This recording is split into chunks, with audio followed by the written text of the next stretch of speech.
1, 2, ah, ça y est. Tout le monde n'est pas encore rentré en salle, mais on va d'ores et déjà commencer.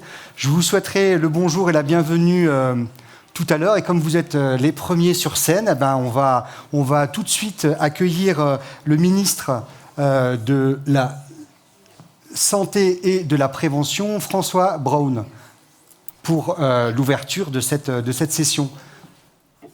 On peut y aller ? Monsieur le ministre, bonjour. Les gens sont en train d'arriver. Désolé de ce petit contretemps, mais allez-y, ça va faire venir tout le monde. Parfait. Écoutez, j'espère que vous m'entendez bien.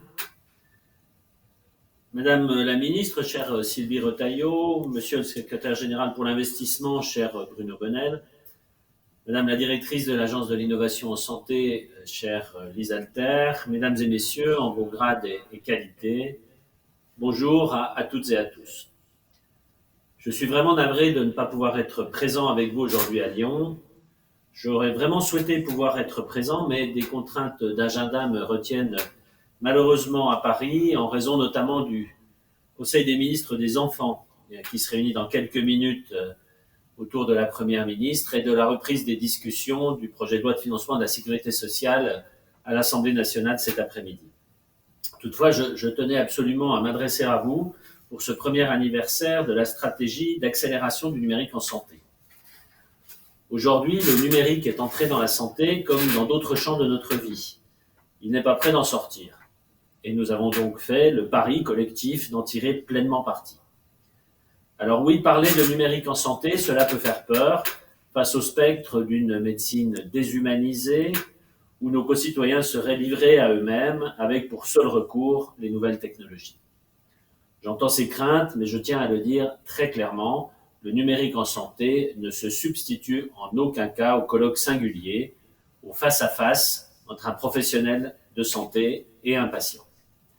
C'est un complément vital, essentiel.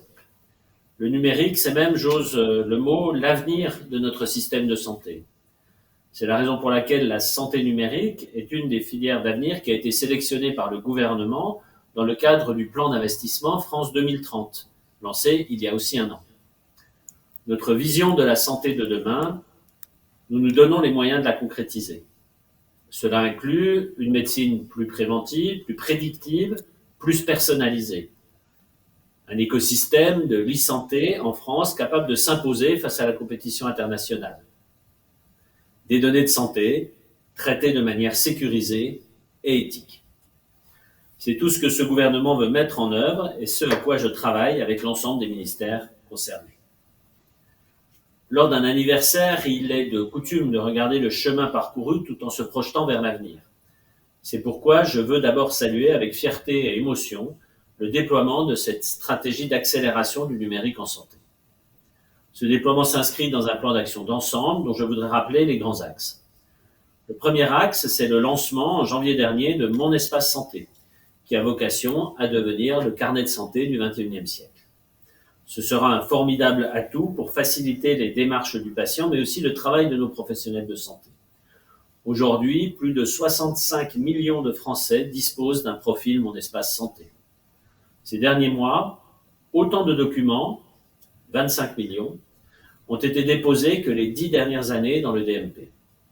Ce n'est que le début, mais cela ouvre de nombreuses opportunités pour la prévention, le carnet de santé ou encore l'échange de données avec le catalogue d'applications que j'ai inauguré il y a 3 semaines.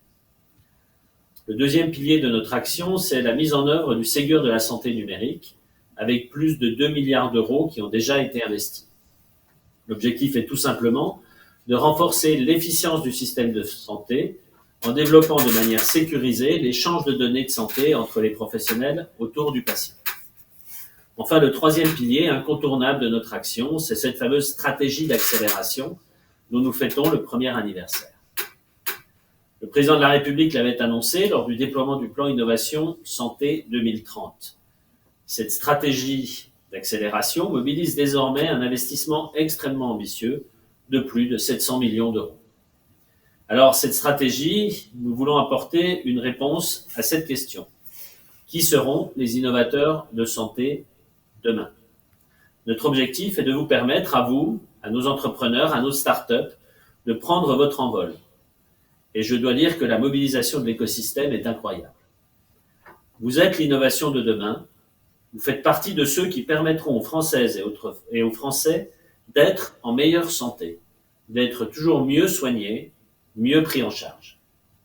Notre stratégie a vocation à vous accompagner à chaque étape, si je puis dire, de la fusée, en développant la formation en amont, en préparant, grâce à la recherche, la future génération des technologies clés en santé numérique, en soutenant la maturation des projets, en accompagnant la mise en œuvre d'expérimentations et d'évaluations pour donner vie à ces projets, et enfin, en soutenant leur déploiement à grande échelle et leur entrée sur le marché.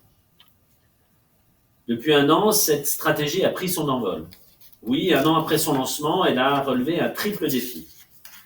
La stratégie a réussi à associer l'écosystème du numérique en santé grâce à la consultation publique préalable, son tour de France réalisé en 9 étapes, en métropole et outre-mer, qui a rassemblé 600 acteurs et 1700 auditeurs à distance, et beaucoup d'autres initiatives, comme la réalisation d'ateliers et de webinaires avec les partenaires.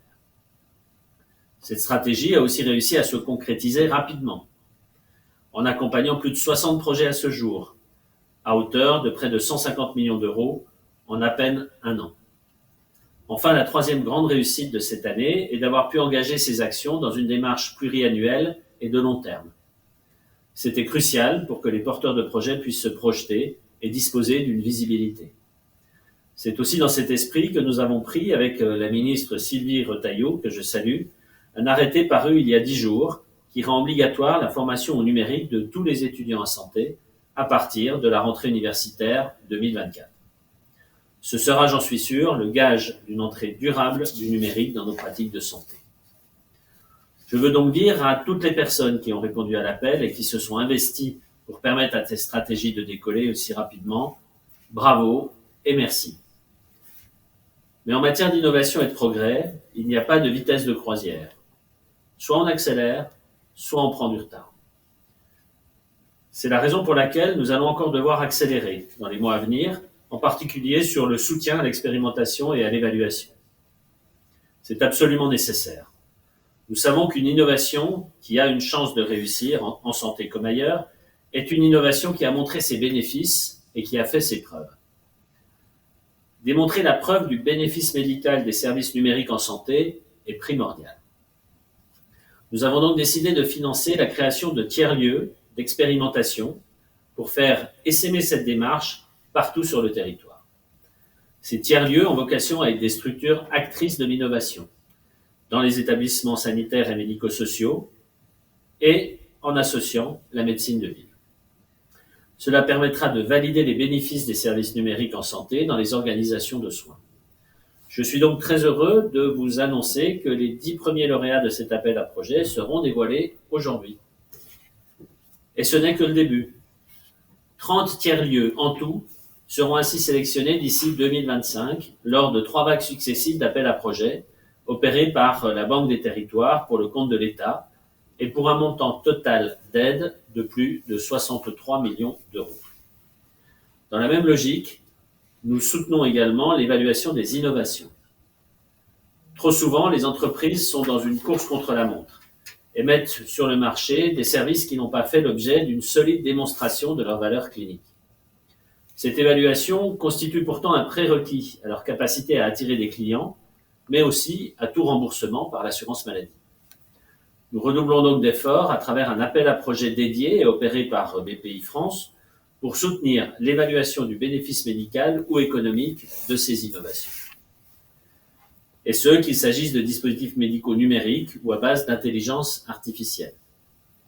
Et je suis très heureux de vous annoncer que les 15 projets lauréats de l'édition 2022 de cet appel à projets seront également dévoilés aujourd'hui. Ils bénéficieront d'une aide de plus de 11 millions d'euros. Et nous allons bien sûr pas nous arrêter en si bon chemin. Nous lançons donc dès aujourd'hui l'édition 2023 de cet appel à projets. Enfin, nous soutenons en parallèle de l'expérimentation et de l'évaluation les innovateurs qui sont confrontés à d'autres défis à travers le guichet diagnostic médical. Le parcours d'un entrepreneur reste semé d'embûches. Mise en place d'un système de qualité, constitution d'une documentation technique, conception de protocoles d'investigation. Pour vous aider à y faire face, nous vous accompagnons avec le guichet diagnostic médical créé en septembre dernier, qui accompagne déjà 8 projets avec 80 experts référencés. Nous devons poursuivre dans cette voie pour que les innovations utiles à la santé de nos concitoyens voient le jour. Nous renforçons également notre soutien à la maturation des projets innovants et ambitieux, qui est une étape cruciale pour que ces derniers puissent voir le jour. Notre objectif, c'est d'identifier et de soutenir des innovations dites de rupture ou incrémentales. Pour vous donner une idée, c'est un peu l'équivalent de la création du smartphone, mais dans le domaine de la santé. Nous soutenons donc des projets qui nous permettent de réaliser de grandes avancées sur des enjeux prioritaires. La santé mentale, les solutions de télésanté accessibles aux personnes en situation de handicap, les dispositifs de thérapie numérique ou connectés. À ce jour, la stratégie d'accélération a déjà financé 14 projets pour un montant total d'aide de plus de 17 millions d'euros. Je tiens à souligner qu'un des domaines prioritaires sur lesquels nous devons avancer est l'innovation en imagerie médicale. C'est crucial pour faire avancer la prévention et pour développer les diagnostics prédictifs qui sont l'avenir de notre médecine de demain. Nous visons donc le déploiement, le développement, la structuration d'une filière française. Je suis donc très heureux d'officialiser le lancement, dans les semaines à venir, d'un appel à projet spécifiquement dédié à cette priorité pour un montant de 90 millions d'euros. L'imagerie médicale de demain sera nomade, hybride, personnalisée et thérapeutique, avec des diagnostics plus précis, plus précoces et des procédures moins invasives. Alors j'espère que vous nous proposerez beaucoup de beaux projets pour en faire une réalité. Enfin, nous accompagnons tous les porteurs de projets à différentes étapes de leur parcours avec le guichet unique Genius. Ce qui manque à nos entrepreneurs du numérique en santé, c'est souvent une chose simple et pourtant inestimable, le temps. Et croyez-moi, j'en sais quelque chose. C'est précisément pour leur faire gagner du temps que mon ministère a lancé il y a 2 ans le guichet national de l'innovation et des usages en e-santé, Genius. C'est son nom. Sous l'égide de l'Agence du numérique en santé, Genius accompagne désormais près de 3000 innovateurs inscrits et associe 10 partenaires publics unis pour faciliter la vie des porteurs de projets en santé numérique, comme Paris Santé Campus, ainsi que les 6 pôles de compétitivité santé. Ce guichet a instauré une véritable dynamique pour informer les entrepreneurs, décrypter la réglementation, orienter les porteurs de projets ou encore mettre en lumière les initiatives et la dynamique de la filière. C'est un franc succès. Le site Genius a vu son nombre de visiteurs quasiment doubler en un an, passant de 32 000 en 2021 à 55 000 en 2022. Ceci participe à créer le réflexe Genius auprès des innovateurs pour toutes leurs demandes de renseignements de premier niveau. N'hésitez pas à vous en saisir, d'autant plus que de nouveaux services sont lancés en permanence. Je pense par exemple au moteur de recherche qui référence toutes les aides disponibles en France pour les innovateurs en santé numérique. Mesdames et messieurs, je ne serai pas plus long, le numérique en santé est bien lancé et c'est tout ce que nous célébrons aujourd'hui. Mais le numérique en santé va devoir encore accélérer dans les années à venir pour toujours mieux répondre aux besoins de nos concitoyens et rentrer dans leur quotidien pour une médecine toujours plus adaptée et efficace. Et il devra aussi être au service de tous les Français. Je serai particulièrement vigilant à l'accompagnement des plus éloignés du numérique pour que chacun profite pleinement des transformations que nous sommes en train de mener. Je sais pouvoir compter sur vous et soyez assurés que vous pouvez également compter sur moi. Je vous prie encore d'excuser mon absence et vous remercie. Bonne journée. Merci, Monsieur le Ministre. Et puis, bon conseil des ministres des enfants, c'est important. Voilà. À bientôt. Merci. En fait, on a un peu inversé le sens parce que le ministre de la Santé et de la Prévention avait une obligation. Donc, on va faire le discours d'ouverture. Je ne sais pas s'il y a encore du monde dehors, mais enfin, vous êtes arrivé. Un ministre en chasse un autre, c'est bien. On a du beau monde aujourd'hui. Bonjour donc, et bienvenue à vous toutes et tous ici au Musée des Confluences et aussi à celles et ceux qui nous suivent à distance. Bonjour aussi Madame la Ministre, bonjour aux élus et aux autorités locales de nous accueillir dans cette belle ville de Lyon. Nous sommes cet après-midi réunis pour célébrer les 1 an de la stratégie d'accélération santé numérique et les 2 ans de Genius, le guichet national de l'innovation et des usages en santé. On va avoir une après-midi assez dense, elle va être découpée en 3 temps. Là, jusqu'à 15h, il va y avoir des allocutions assez institutionnelles. S'en suivront ensuite des ateliers et des visites de stands de lauréats. Et vous allez pouvoir plancher en atelier sur plein de sujets d'innovation. Et on reprendra vers 17h45 avec en plénière avec une petite séquence de pitch de 4 lauréats emblématiques qui ont bénéficié du dispositif de l'aide. Et enfin, on terminera par un discours de clôture du secrétaire général pour l'investissement France 2030. On va commencer tout de suite. Et là, je vais demander à Raphaël Beaufray, qui est le co-responsable du numérique en santé, cette séquence de prise de parole institutionnelle. Raphaël, c'est à toi.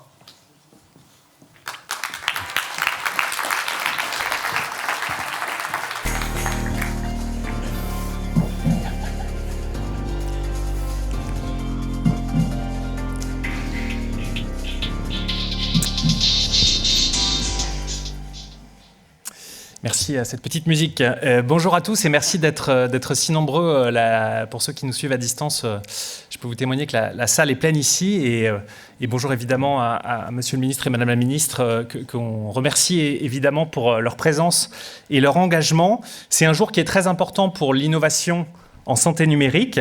Donc moi-même, je suis Raphaël Beaufray. Depuis 6 mois, nous travaillons en binôme avec Ella Gariani à la direction de la délégation ministérielle au numérique en santé, dans la suite de Dominique Pont et Laura Letourneau. On vient de publier, vous le savez, un grand nombre d'entre vous, le bilan de 4 ans d'action sur le numérique en santé, qui est récapitulé dans un document qu'on a appelé FAIT et qui a été publié au mois d'août dernier, et dont nous sommes très fiers et dont j'espère que vous aurez l'occasion de le parcourir et de le diffuser autour de vous, parce que je pense que c'est très important de montrer comment on a réussi à rattraper en 4 ans ce retard qu'on avait en France sur le numérique en santé, pour redonner vraiment de l'enthousiasme à l'ensemble des acteurs. En particulier, le ministre de la Santé et de la Prévention en a parlé. Nous avons réussi la mise sur orbite de Mon Espace Santé, le carnet de santé électronique des Français. C'est un élément extrêmement important. Vous savez que moins de 2% des Français se sont opposés à sa création. C'est un outil qui a notamment une ambition de vraiment aider les Français dans leur quotidien. C'est-à-dire, vous avez perdu votre ordonnance, plutôt que de retourner embêter votre médecin, vous la retrouvez dans Mon Espace Santé. Vous allez faire une mammographie. On vous demande le compte-rendu de la précédente mammographie. Or, c'est compliqué d'aller la chercher dans vos archives papier, qui est chez votre ex-mari à Bordeaux, par exemple. Ou encore, quand vous changez de médecin traitant, c'est parfois compliqué d'arriver avec sa brouette de documents, et le médecin traitant n'est pas toujours très content de cette situation qui va lui faire perdre pas mal de temps. Au-delà de vous simplifier la vie, ça vous simplifie, évidemment, ça améliore votre santé. Ça, c'est un point qui est très important. Si jamais, en sortant du musée des Confluences, vous vous faisiez renverser par une trottinette, ce que je ne souhaite pas, évidemment, le fait que l'urgentiste, dans le camion ou aux urgences des HCL, puisse accéder à votre dossier médical, savoir que vous êtes hémophile, savoir que vous avez une allergie à un traitement, parfois, ça peut être une question absolument vitale.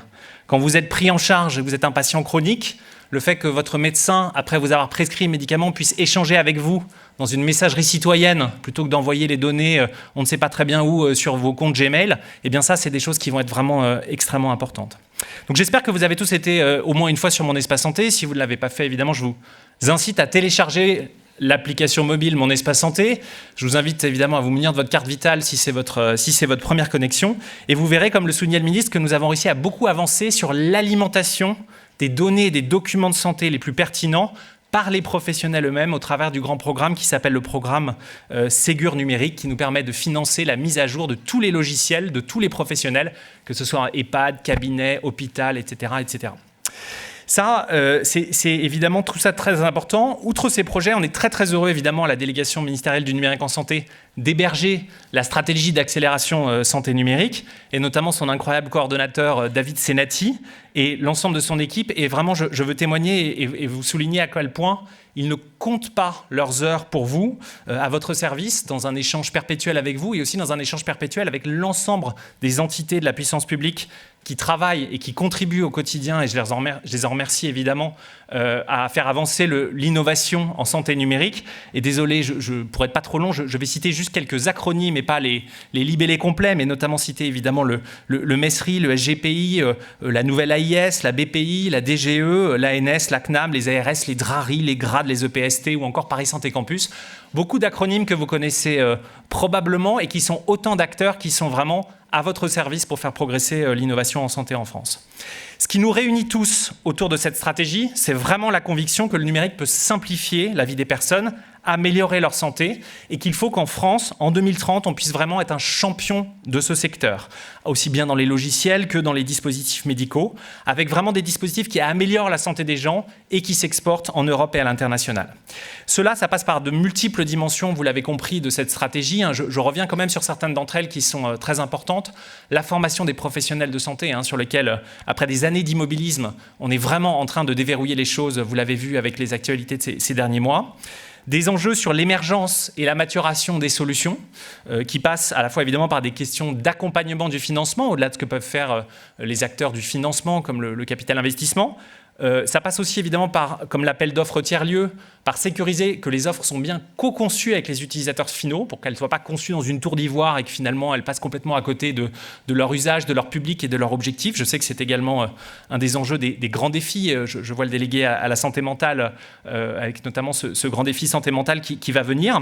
C'est aussi pour aider ces solutions, leur sécuriser la capacité d'accéder aux données pseudonymisées dont elles ont besoin. C'est très important au niveau des centres hospitaliers universitaires et on le soutient beaucoup avec l'appel d'offres sur les entrepôts. C'est très important au niveau national avec la plateforme des données de santé et on va avoir la chance d'avoir une présentation de la DG Connect de la Commission européenne juste après. C'est aussi très important dans le cadre de l'espace européen des données de santé, puisqu'on sait qu'il y aura beaucoup de secteurs, notamment je pense aux maladies rares, où c'est seulement en interconnectant les entrepôts de multiples pays que nous allons arriver à atteindre nos objectifs. Et puis ces entrepôts, bien sûr, vont servir à évaluer le fait que ces solutions en vie réelle, elles sont bien utiles au-delà des preuves cliniques qui étaient évoquées tout à l'heure. Preuve clinique, c'est d'ailleurs extrêmement important. Je pense que le cofinancement par la puissance publique des actions d'évaluation qui peuvent être menées par ces dispositifs numériques est absolument essentiel. Ça les aide à aller voir, par exemple, des contract research organizations pour faire leurs études cliniques. Ça, c'est très important parce que c'est vraiment ça qui ouvre la voie derrière à l'accès anticipé et au remboursement de ces solutions qu'on soutient complètement. Remboursement qu'on soutient et on prône aussi l'existence d'un marché unique au niveau européen pour pas que les entreprises, évidemment, aient 15 procédures différentes à faire selon qu'elles veuillent adresser le marché en France ou en Allemagne. Et donc ça, on travaille beaucoup, notamment dans le cadre du futur règlement européen des données de santé, à faire en sorte qu'il y ait les mêmes grilles d'évaluation pour ces solutions dans les différents pays. Donc tout ça va avancer à vitesse grand V grâce à la SASN. On a vraiment besoin de votre engagement et de continuer cet engagement au-delà du succès de cette année qui vient de s'écouler et de cet anniversaire qu'on célèbre aujourd'hui. Peut-être un petit message avant de vous quitter, c'est l'idée de dire dans vos investissements, faites les bons choix dès le départ, c'est très important. Même si parfois ça demande des efforts, prenez en compte jouez la carte de l'interopérabilité, jouez la carte de la portabilité des données. Pensez tout de suite l'inclusion pour que personne ne soit au bord du chemin demain, que ce soit les professionnels ou les patients. Et bien évidemment, ne badinez pas avec les questions de sécurité. Les événements récents des hôpitaux qui sont hackés nous le rappellent. C'est très important de travailler sur ces aspects et notamment de sécuriser que l'hébergement des données, quand vous traitez des données, soit bien fait dans l'espace économique européen, en allant si possible, le plus vite possible, vers des acteurs souverains de l'espace économique européen. L'État, s'il est très favorable, vous l'avez compris, à cette politique d'innovation et de développement de solutions privées innovantes dans le secteur de la santé, verra aussi à les réguler. Ça, c'est un point qui est très important, c'est notre rôle, avec des règles simples. On va essayer de mieux définir secteur par secteur, par exemple les logiciels de cabinet, les solutions de télésurveillance, etc., etc. Et on va vraiment essayer de faire en sorte de conditionner tout financement, accès aux données, etc., au respect de ces règles. Parce que c'est vraiment très important qu'on construise en France un cadre de confiance et que l'État précise bien quelles sont les règles et que ces règles soient bien appliquées au niveau des différentes solutions. Et on est en train même de prévoir un certain nombre de dispositifs de sanctions pour dans quelques années si certains acteurs se mettaient durablement en marge de ces règles élémentaires de sécurité, d'interopérabilité ou d'éthique. Sous l'impulsion des ministres chargés de la recherche et de la santé et de l'économie, on a aussi commencé à travailler sur une future feuille de route du numérique en santé, et notamment au service des grandes priorités gouvernementales que sont l'accès aux soins, la prévention, renforcer la qualité de la prise en charge et la capacité de libérer du temps pour les soignants qui en ont bien besoin. Et donc, on est en train de travailler avec l'ADNS et l'ensemble de ses partenaires pour vous présenter dans à peu près 3 semaines au Conseil du numérique en santé qui aura lieu le 14 décembre, et on espère que vous y serez aussi nombreux qu'aujourd'hui, une version un peu martyre de cette feuille de route qui nous permettra de lancer une grande concertation d'à peu près 3 mois où on aura l'occasion d'aller faire, comme cela avait été fait à l'époque, un tour de France dans les régions à votre rencontre pour pouvoir échanger sur cette feuille de route qu'on espère adopter environ au mois d'avril prochain, c'est-à-dire 4 ans après la conférence de presse Ma Santé 2022 avec Agnès Buzyn qui avait consacré la présente feuille de route avec la maison que vous connaissez tous. Donc on espère vous y rencontrer à la fois au CNS du 14 décembre, à la fois dans le Tour de France des régions qui s'en suivra. Et je voulais pour conclure encore vous remercier à tous d'être ici pour cette journée exceptionnelle. Un grand bravo à tous les lauréats qui ont gagné dans les différents dispositifs de la SASN. Et sachez qu'on continuera à mettre toute l'énergie nécessaire pour vous soutenir et qu'on a hâte de voir le fruit de vos investissements. Et je souligne l'importance qu'il y a aussi à valoriser ces réussites en France et y compris à l'international. Et donc sous le contrôle de David, je vous laisse la parole pour la suite. Mais en tout cas, un grand merci à tous. Merci Raphaël.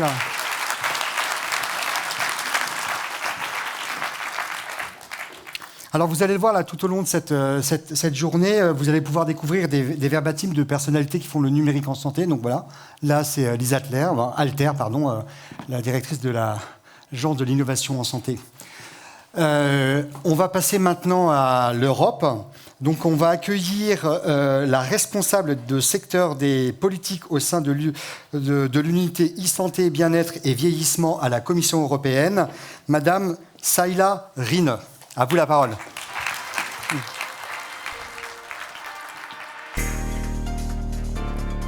Thank you very much. Thank you very much for the invitation to this event. Unfortunately, my French is perhaps not good enough for presenting my work-related matters, but I'm happy to talk to you afterwards also in French and happy to answer questions. I work for the DG Connect, which is the department in European Commission which is responsible for technologies and content and networks. When it comes to digital health-related files in the Commission, it's a very cross-sectorial area because we are constantly working together with research and health departments of the Commission as well. I'm going to briefly talk about the initiatives that the Commission has put forward recently in order to foster digital health innovations. Can I change the slide here? Yeah, you have a remote here, so just on the red, yeah. Red? Yeah. Okay. Green, sorry. Okay. Well, I try.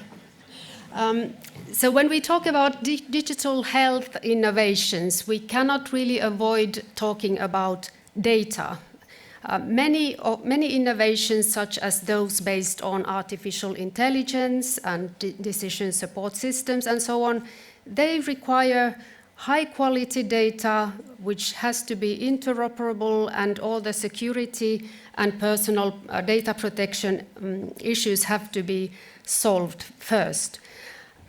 So what has the European Commission done recently for this? So there is the European Strategy for Data that the Commission put forward in 2020, which sets the scene for the actions to come. And one of the pieces of legislation that was put forward and actually agreed by the co-legislators recently is the Data Governance Act, which is creating processes and structures to facilitate data sharing by companies, individuals, and public sector in general. The second piece of legislation is Data Act, which goes a bit further. It looks at who can create value of data and make sure that this value creation is done in an equal way, and that big and small companies and entities have sort of equal and fair conditions to create value from data and to have access to data. Then we have the European Common Data Spaces, which cut across different sectors.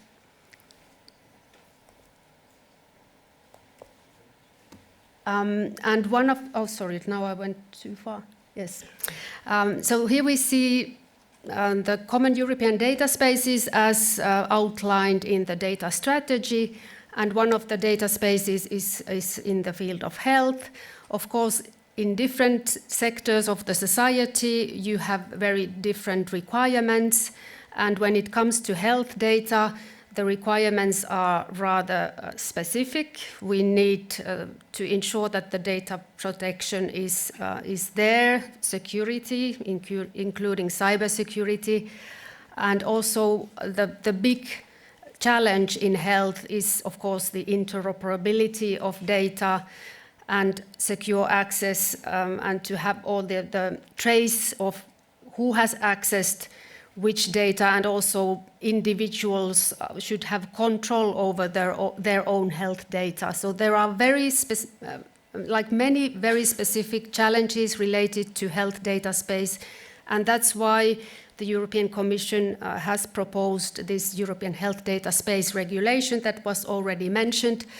It's currently under discussion between the co-legislators, and it is an ambitious attempt to have this interoperability of electronic health records in place. Like you also in France, this is very much what is happening, and through this interoperability of electronic health records, we can also move forward to the cross-border access of healthcare by healthcare professionals. If people are moving from one country to another, if there's an emergency and when you are traveling, that the healthcare professional in the other country can access the electronic health record data of the patient in the country of origin.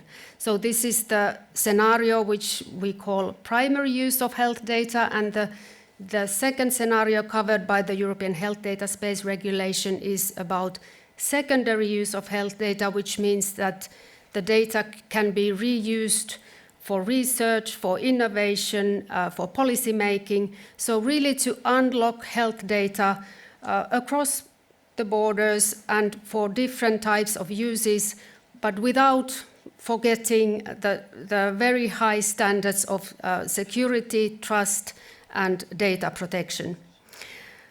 Then the Commission is also very much supporting the technical infrastructure that is needed to have these cross-sectorial components for the data spaces, and also to be able to process the data within a sector. So the Digital Europe program in particular is supporting these technical capacities, for example, edge and cloud computing, high-performance computing, AI on-demand platform, and AI and testing and experimentation facilities.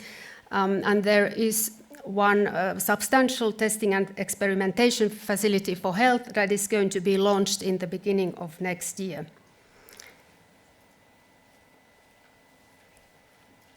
Then I also wanted to mention a very interesting and forward-looking example of using health data, and that is the concept of virtual twin of the human.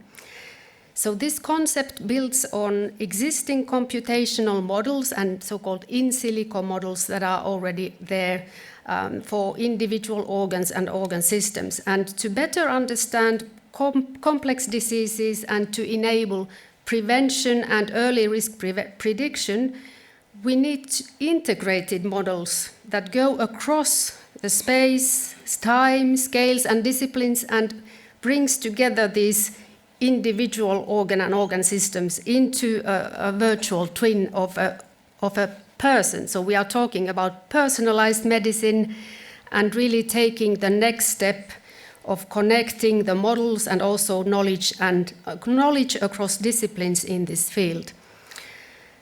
So this means in the long run that we would go from one-size-fits-all approach of models to truly personalized medicine approach. So the plan is to gather these models, standards and tools, and to provide computational capacities through a single point of contact or single platform. And in parallel, the Commission will continue to support research and innovation efforts to address the remaining research challenges in the through the Horizon Europe funding program. And third, and perhaps the most important line of work, is to build a comprehensive ecosystem and a common vision among the relevant actors, such as researchers, industry, regulators, patients, and healthcare professionals, to ensure that there is an actual clinical uptake of these virtual twins and that we create a genuine market for virtual twins in health. And this initiative is steered by representative use cases that can demonstrate the feasibility and large-scale deployment of virtual twins in clinical settings in the future. So this is all from me, and I'm happy to follow also the workshops and talk to you later on. Thank you very much. Thank you, Mrs. Reynal. Alors, quand on dit SASN, on pense le plus grand coordinateur. Il fait plus que coordonner, il agrège aussi toute la stratégie du numérique en santé depuis des années. David Senati, qui est à la DNS et qui est en charge de la stratégie d'accélération du numérique en santé, qu'il va vous présenter. David, c'est à toi.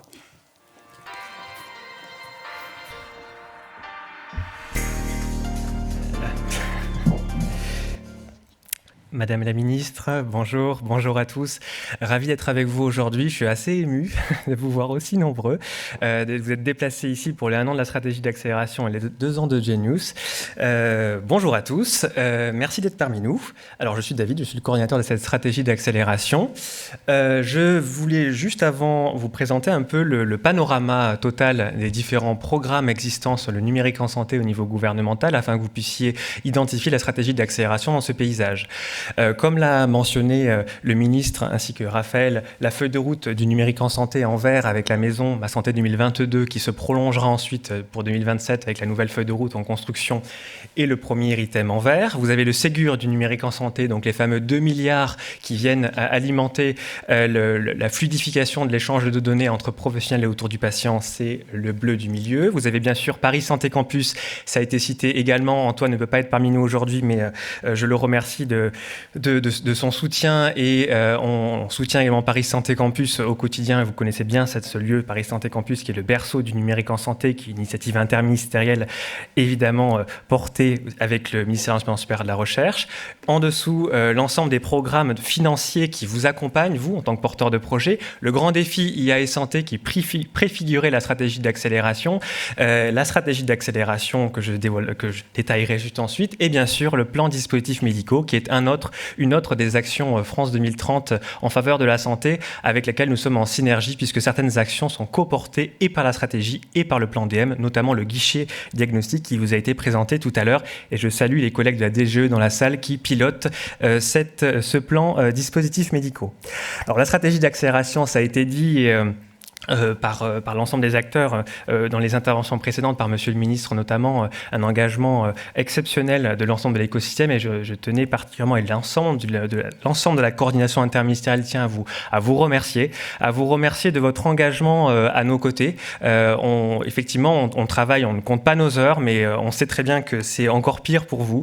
On est là pour vous faciliter la vie, pour vous faire gagner du temps et vous avez été nombreux à venir à notre rencontre, notamment lors du Tour de France, les 9 étapes du du numérique en santé que nous avons réalisé cette année avec le soutien d'ailleurs des acteurs de l'État en région, ARS, GRAD, DRARI et DRETS, qui nous ont accompagnés sur ce chemin.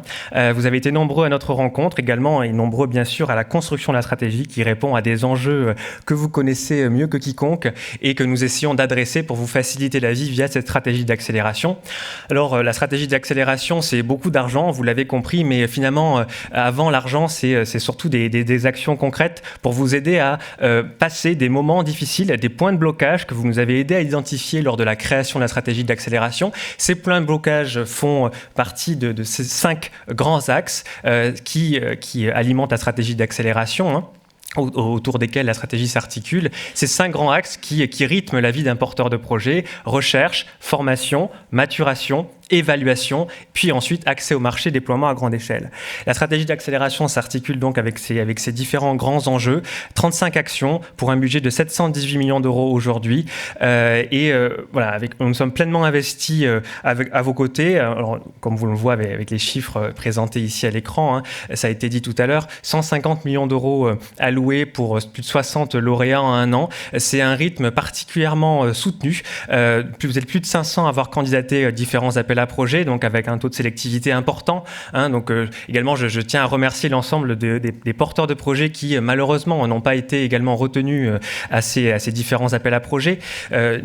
Comme le ministre l'a dit, ce sont des appels à projets qui sont pluriannuels, qui s'inscrivent dans une dynamique de temps long. N'hésitez pas à repostuler pour ces appels à projets. Je pense notamment à l'appel à projet tiers-lieu d'expérimentation ou l'appel à projet évaluation clinique, dont ce dernier appel, la nouvelle vague, est lancé dès aujourd'hui sur le site de BPI France. Donc nos objectifs, un gros sujet sur la formation, Madame la Ministre. Probablement, il reviendra avec un enjeu de formation à large échelle des professionnels de santé, de l'expérimentation et de l'évaluation clinique et de l'accompagnement à la montée en charge des innovations sur le territoire et à leur prise en charge. Également, je tenais également à vous mentionner Genius. C'est également les 2 ans de Genius aujourd'hui. C'est le guichet interministériel du numérique en santé. C'est ce guichet qui est notre lien tous les jours, même si nous nous rencontrons lors des Tours de France et des échanges et des webinaires et des actions de communication et des conférences. Genius est là pour vous aider tous les jours et être le niveau 0, le niveau 1 du service client qu'on peut vous apporter. On essaye avec l'équipe Genius, et je tiens à les remercier particulièrement, cette équipe qui est interministérielle, interagence, et qui est là pour vous faciliter la vie, prendre tous vos parcours d'entrepreneurs de A à Z et essayer de les redessiner pour qu'ils soient cohérents et vous les rendre compréhensibles avec des parcours guidés, notamment autour de Mon Espace Santé, l'identité nationale de santé, le référencement Ségur, les dispositifs médicaux numériques, et le ministre l'a dit, le lancement aujourd'hui d'un service que je vais vous montrer en visio, et d'ailleurs il est censé apparaître ici. Je suis censé vous faire une démonstration. Voilà. Donc, il y a de nombreuses aides qui existent aujourd'hui sur le territoire et elles sont à peu près partout, à de nombreuses échelles, nationales, régionales, locales. Nous lançons aujourd'hui sur Genius, avec l'aide de la start-up d'État Aide Territoire, ce moteur de recherche où il y a aujourd'hui plus de 150 aides accessibles pour les porteurs de projets qui sont dédiés à la santé numérique ou plus largement à l'innovation et qui vous sont adressées. N'hésitez pas à aller sur Genius et accéder à ce portail. Nous l'enrichirons tous les jours avec de nouvelles aides et avec le soutien de cette start-up d'État Aide Territoire que nous remercions aujourd'hui et les agents de l'Agence du numérique en santé. Donc vous êtes plus de presque 3000 à être inscrits sur Genius, et j'espère vous compter davantage, plus nombreux pour la 3e année qui commence aujourd'hui. Voilà, c'était tout pour moi. Merci beaucoup.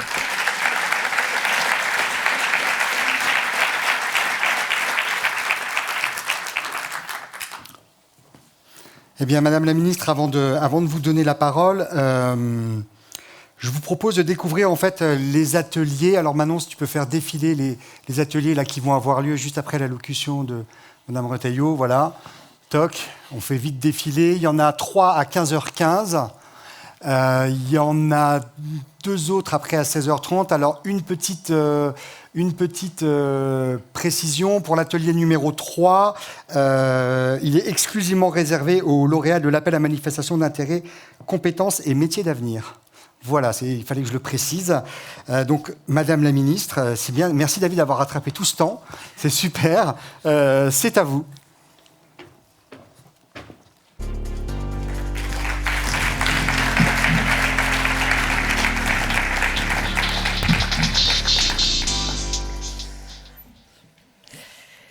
Madame la préfète, monsieur le député, monsieur le recteur et monsieur le recteur délégué à l'enseignement supérieur et la recherche et l'innovation, mesdames et messieurs en vos titres, grades et qualités, et surtout mesdames et messieurs et chers lauréats. Et lauréates. D'abord, je voudrais vous dire combien je suis heureuse d'être ici avec vous aujourd'hui, en particulier dans ce magnifique musée des Confluences, et en plus à Lyon. Lyon qui est un pôle pour la santé, un pôle reconnu en santé et surtout en pleine expansion. Je pense plus particulièrement au projet excellent SHEPMed qui articule médecine 5P et One Health et porté par de nombreux acteurs académiques, universitaires et organismes de recherche, mais aussi par des leaders mondiaux, industriels, français et internationaux, et bien sûr des PME innovantes ou encore des start-up. Lyon était donc le lieu tout indiqué pour parler de la santé et en l'occurrence aujourd'hui de la santé numérique. Alors évidemment, permettez-moi d'abord de commencer par vous souhaiter un très joyeux anniversaire à cette stratégie d'accélération santé numérique qui fête ses 1 an et bien sûr aux 2 ans de Genius. Nous fêtions autour de la Première ministre vendredi dernier les 1 an aussi, mais les 1 an du plan France 2030. Et c'était l'occasion de rappeler toutes les réalisations et les réalisations concrètes. Aujourd'hui, c'est l'occasion de faire un zoom sur ces réalisations concrètes qui impactent la vie de tous nos concitoyens, en particulier en améliorant le parcours de soins. Nous avons des choses à célébrer parce qu'1 an après son lancement, la stratégie d'accélération santé numérique a su relever un triple défi et je voudrais vraiment remercier David Senati vraiment pour tout ce qu'il a fait et tout ce qu'il nous a présenté. Alors ce triple défi, tout d'abord, associer l'écosystème du numérique en santé par des actions de concertation et de communication, il l'a montré largement, à large échelle, telles que la consultation publique préalable qui a rassemblé plus de 420 répondants, le Tour de France 2022 réalisé en 9 étapes, effectivement en métropole et aussi en Outre-mer, et qui a rassemblé 600 acteurs et 1700 auditeurs à distance. Ensuite, accompagner rapidement les porteurs de projets grâce à 9 appels à projets, appels à manifestation d'intérêt lancés il y a en 1 an et qui ont financé, comme il a été dit, 61 projets lauréats à ce jour pour un montant de 150 millions d'euros. Enfin, pour s'engager dans une démarche pluriannuelle et systémique par la publication de certains appels à projets ambitieux et récurrents qui donnent plus de visibilité aux porteurs et par la publication de textes réglementaires. Je pense notamment à ce qui concerne la formation des professionnels au numérique en santé qui a été rendue obligatoire dès la rentrée universitaire 2024. Ce triple défi, c'est finalement un contrat qui nous lie, vous et nous. Un contrat pour apporter des moyens, pour vous permettre de mener à bien tous vos projets. Mais c'est aussi un contrat pour développer des compétences sur cette thématique du numérique en santé, car derrière vos projets, il y a évidemment des femmes et des hommes qui ont besoin de ces compétences. C'est un contrat pour vous mettre à disposition des données et les résultats de la recherche et pour vous permettre de continuer à construire l'offre de santé de demain. C'est aussi un contrat où, fort de ces différents outils, vous construisez les solutions qui améliorent le parcours de soins et l'offre aux soins de toutes les Français et les Françaises. La stratégie d'accélération santé numérique, c'est aussi un programme proche des acteurs et des territoires. Elle a fait donc, je vous l'ai dit, l'objet d'une large co-construction avec l'ensemble des partenaires. Et si nous sommes ici aujourd'hui pour célébrer cette stratégie d'accélération en santé numérique qui a été fertile au cours de sa première année d'existence, nous pouvons également nous réjouir des chantiers qui l'attendent pour les années à venir. Alors justement, je souhaite à cet effet parler effectivement de l'engagement inédit que nous prenons en faveur de la formation et du développement des compétences et des talents. Je vous sais nombreux parmi vous aujourd'hui, lauréats et impliqués, et je vous remercie vraiment de votre présence, mais de votre implication et du travail et de l'engagement fourni. Tout d'abord, en rappelant que le numérique en santé est désormais une réalité pour les étudiants en santé. 12 cursus de formation des professionnels de santé et du soin, embarquant désormais une formation de 15 compétences socles au numérique en santé, réparties en 5 domaines et qui représentent en tout 28 heures d'enseignement. C'est donc un vrai référentiel de compétences du numérique en santé pour tous les professionnels de santé qui est proposé. Pour atteindre au plus vite cet objectif fixé par cette stratégie d'accélération, un guichet de financement inédit et récurrent à destination de consortiums d'établissements de formation est mis en place depuis plusieurs mois. Il s'agit de l'appel à manifestation d'intérêt, compétences et métiers d'avenir, opéré par l'Agence nationale de la recherche et doté de 54 millions d'euros pour la formation initiale des professionnels de santé, du soin et du social. Ce financement va permettre qu'à partir de la rentrée universitaire 2024, la formation au numérique en santé de 70 000 étudiants en santé et sociale, sur la base d'un référentiel socle établi en concertation avec toutes les parties prenantes. Cela représente un total de 350 000 étudiants en santé qui seront formés au numérique en 5 ans. À ce jour, 12 consortia autour de 13 universités ont été financés. Cela représente 22,7 millions d'euros de financement engagé. Mais nous le savons, le temps des parcours professionnels linéaires est derrière nous. C'est pourquoi cette stratégie d'accélération permet aussi de former les professionnels en activité tout au long de leur vie. Ainsi, le numérique en santé est intégré comme orientation prioritaire au développement professionnel continu pour le triennal 2023-2025. Et il devient aussi une action de formation nationale dès 2023. Ces contenus sont basés sur le même référentiel de compétences qu'en formation initiale, et ceci afin de garantir une vraie cohérence à la formation. Les professionnels libéraux et les salariés de la fonction publique hospitalière vont ainsi avoir accès à une offre de formation numérique en santé complète. L'engagement inédit que nous prenons cible également les nouvelles expertises requises par le numérique en santé pour concevoir, mais aussi adapter les innovations de demain. En effet, le secteur du numérique en santé ne peut se développer en accolant des experts du numérique et des experts de la santé. Il faut vraiment des experts du numérique en santé. L'action menée par la stratégie d'accélération concerne donc plus précisément les professions en tension, que sont les ingénieurs, mais aussi les juristes et les professions réglementaires. À ce jour, et sur l'ensemble des 2 relèves de financement déjà engagés, l'appel à manifestation d'intérêt compétences et métiers d'avenir a permis la création de 9 masters d'ingénierie, d'un master de juriste et de 3 masters d'affaires réglementaires pour un total de 15 millions d'euros. Cela représente environ 2500 nouveaux experts du numérique en santé d'ici 5 ans. Comme vous le voyez, nous cherchons en même temps à former tous les personnels de soins au numérique en santé, mais aussi à répondre aux besoins en expertise nouveaux.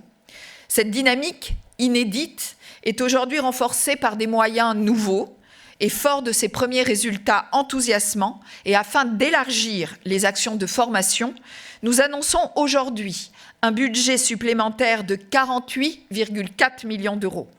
Ce budget va permettre de former 30 000 élèves supplémentaires pour atteindre les 100 000 élèves par an. On passe ainsi de 58% d'étudiants couverts à 83% des étudiants qui seront formés grâce à ce renfort.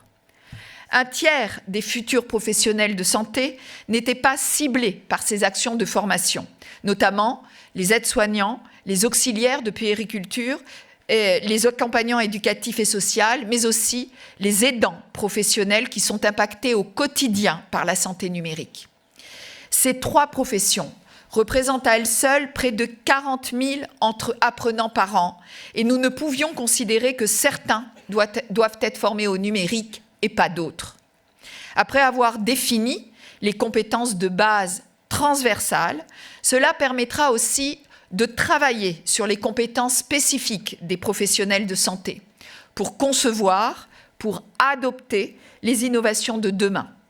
Sont concernées plus de 50 spécialités, toutes impactées de manière différente par le numérique, avec bien sûr l'intelligence artificielle, l'imagerie ou bien encore l'aide au diagnostic. Par ailleurs, cela permettra également d'accélérer la formation continue des professionnels de santé, ainsi que de former 10 000 médiateurs numériques pour accompagner les aidants familiaux que nous ne devons pas oublier. La stratégie d'accélération santé numérique nous permet également collectivement d'avancer vers une médecine plus préventive, plus prédictive et plus participative. Cela aussi grâce au soutien de la recherche et à l'innovation autour des données de santé. Le renforcement de l'avantage stratégique de la France en matière de numérique en santé passe nécessairement par la recherche permise par l'exploitation de toutes les données en santé. C'est pourquoi je suis particulièrement heureuse d'annoncer aujourd'hui le lancement du programme et équipement prioritaire de recherche santé numérique, piloté par l'INSERM et par l'INRIA et doté de 60 millions d'euros. Il doit nous permettre de répondre aux défis scientifiques et de structurer les communautés de recherche pour faire émerger les technologies de rupture d'ici 5 à 10 ans. Il y a beaucoup à faire dans le domaine du numérique en santé. Il s'agit bien entendu de continuer à travailler à des algorithmes robustes et sûrs, mais aussi de développer des capteurs pour disposer de données supplémentaires.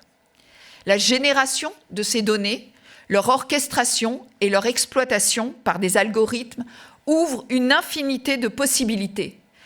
Les jumeaux numériques, les essais cliniques simulés ou bien encore les plateformes de services.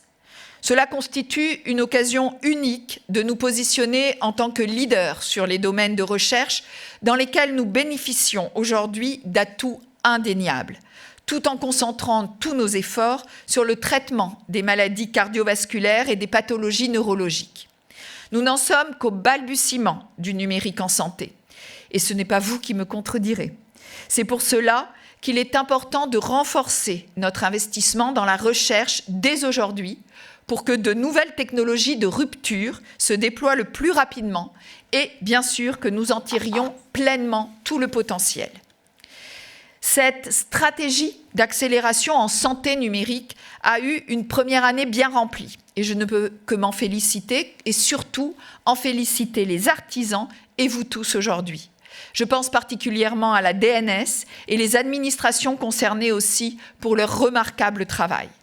Je lui souhaite le même succès pour les années à venir parce que c'est vraiment une stratégie qui forme des talents et qui permet le développement des compétences et des compétences que l'on doit acquérir tout au long de la vie.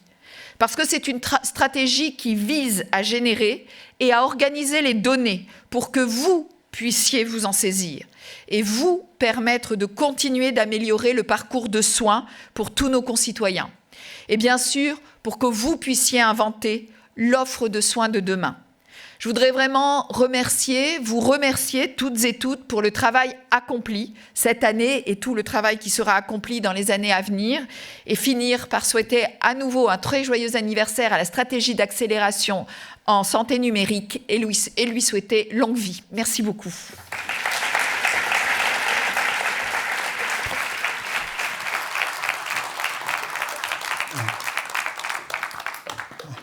Merci Madame la Ministre pour ce dynamisme. Vraiment, vos propos sont encourageants et stimulants, je pense, pour tous les acteurs du numérique en santé.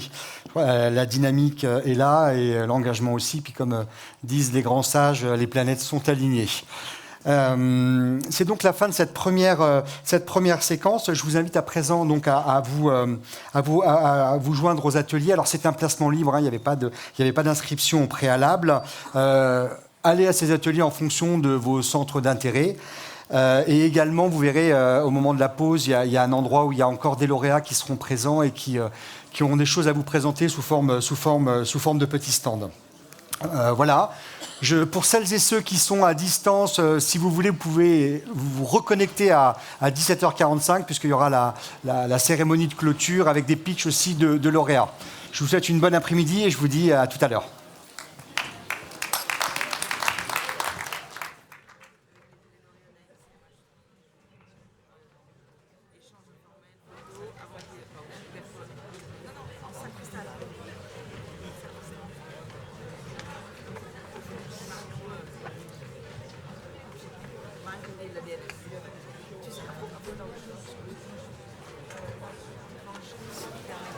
1, 2, voilà. Juste, le petit rappel là pour les lauréats de l'appel à manifestation d'intérêt, compétences et métiers d'avenir. On vous donne rendez-vous à l'espace Cristal. C'est où